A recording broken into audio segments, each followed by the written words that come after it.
Ndị be anyị ekene m unu. Igbo mụrụ nze mụọ ọzọ. Ekenekwa m unu ma kene ihe na-emere unu ihe. Anyị ka nọkwa n'akwụkwọ abụ ụwa dị omimi. Cheta n'ebe anyị kwụsịrị bụ mgbe Ejike kpu okwu n'ọnụ. Ihu Chinwe gbanwere. Naanị iwe bụ ihe dị ya n'obi nke mere ka ọ hapụ nri ha abụọ na-eri wee baa n'ụlọ na-eche ihe ha abụọ ga-eje. Obi adịghị Ejike mma n'ihi na o chere na obi Chinwe agbanweela n'ebe Nonso nọ, mana ọ maghị na Chinwe ka kpọrọ Nonso asị. Onye achọghị ka a kpọọ ya ohu, emekwala ka ohu. Chinwe ekpebiela na ọ ga-edula Nonso mmụọ, mana onye na-anya isi na ya ga-ememila mmadụ, ọ ga-epu ome n'elu ụwa.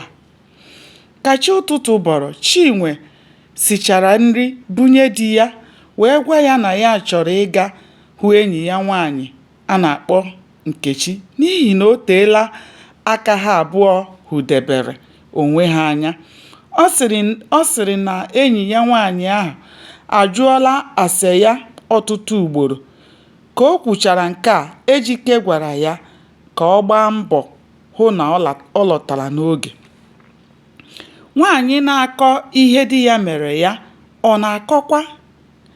na-akọkwa ihe ndị o mere di ya. Chinwe ruru na be Nkechi wee tọtuoro ya ngịga gbasara nwata ahụ bụ Nonso.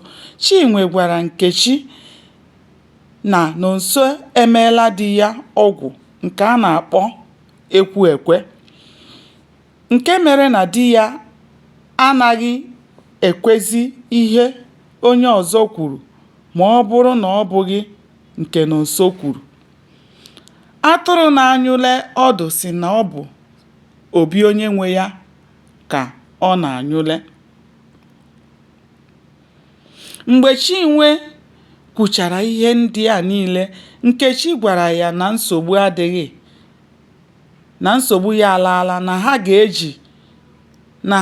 ga-eje n'oge chọba ya bụ ewu ojii tupu ọ ghọọ aka mmadụ. N'ikpeazụ,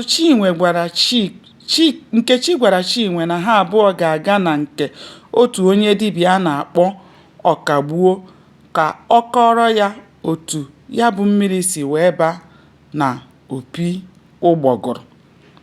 Gbanịa na-esonyere m ka anyị chọpụta ihe mere n'ime akwụkwọ a bụ ụwa dị omimi.